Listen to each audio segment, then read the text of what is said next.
Então aqui nós temos como está organizado nosso compilador por C.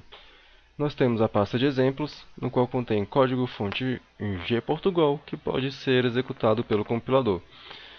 Cada pasta dessa representa uma funcionalidade que tem código de exemplo. Então nós temos para condicionais, input-output, laços de repetição, operações aritméticas e declaração de variáveis.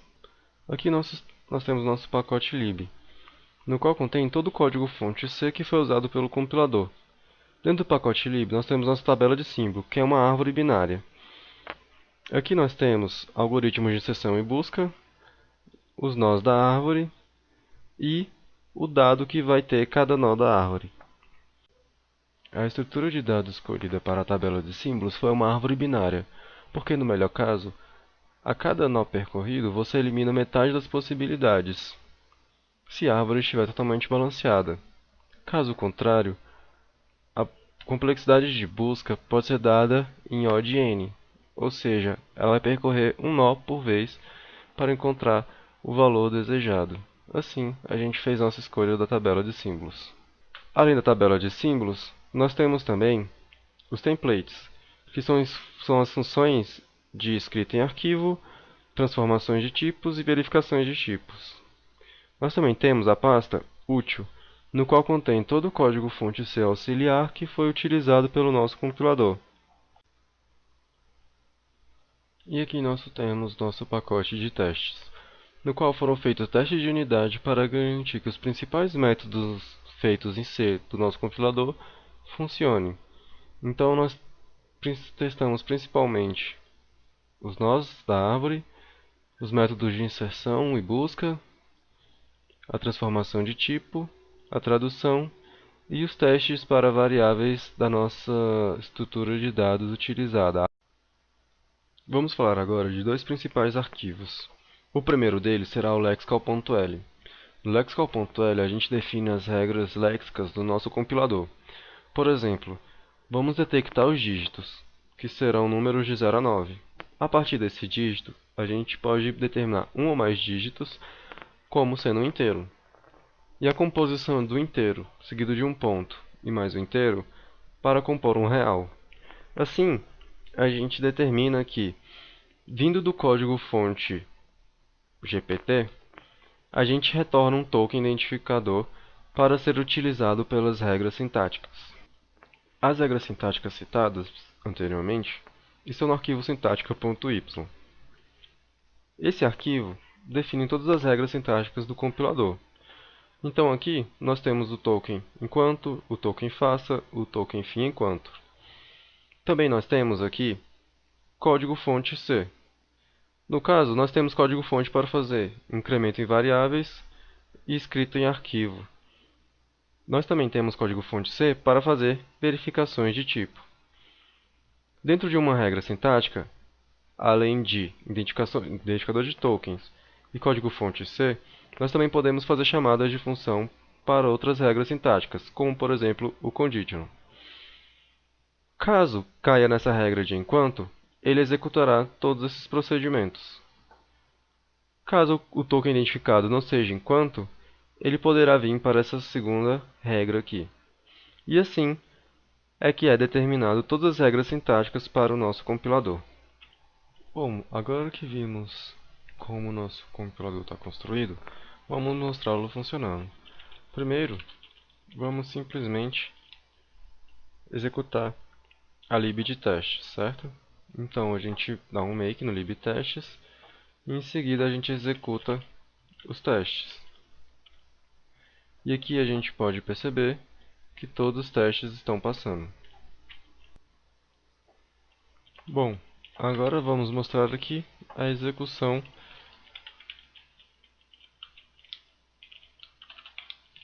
deste código GPT no nosso compilador, correto? Então, vamos lá.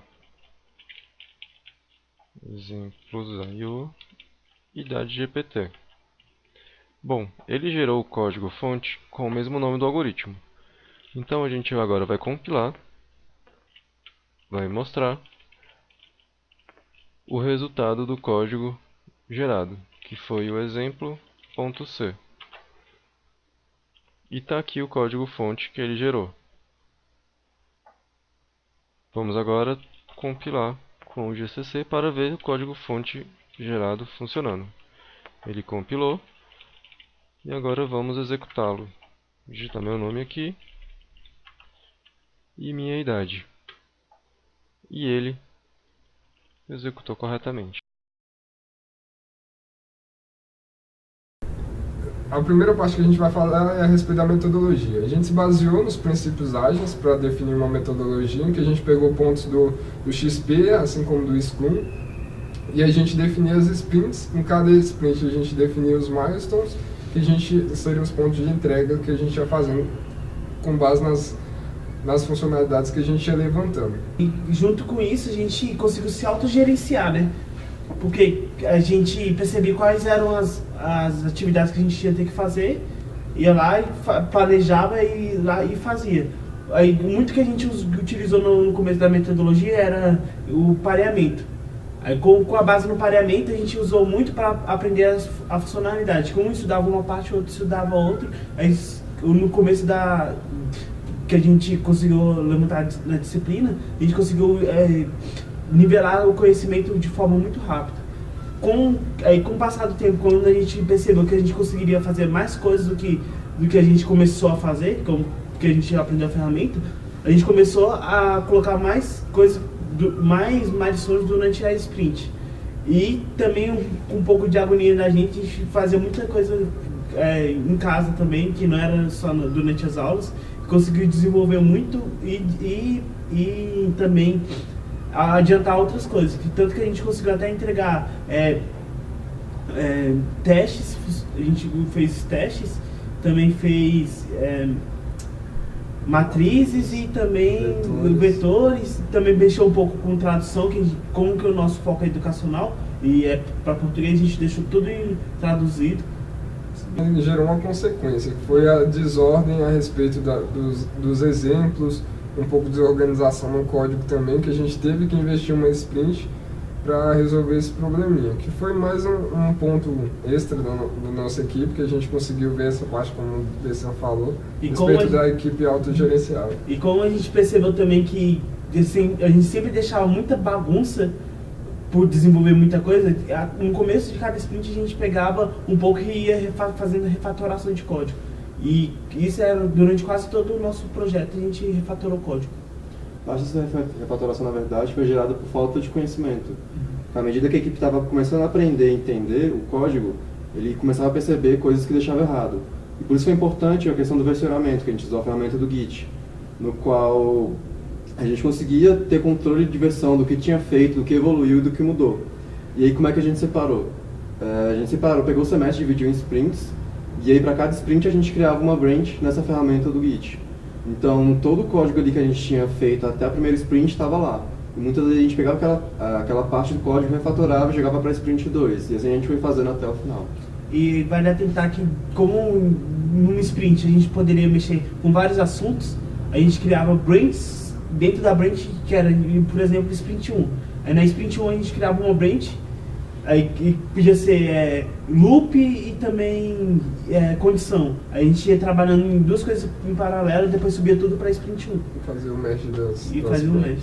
E coisa que facilitou bastante também a questão de mesh, que a gente conseguiu separar bastante na arquitetura como que a gente separou o código.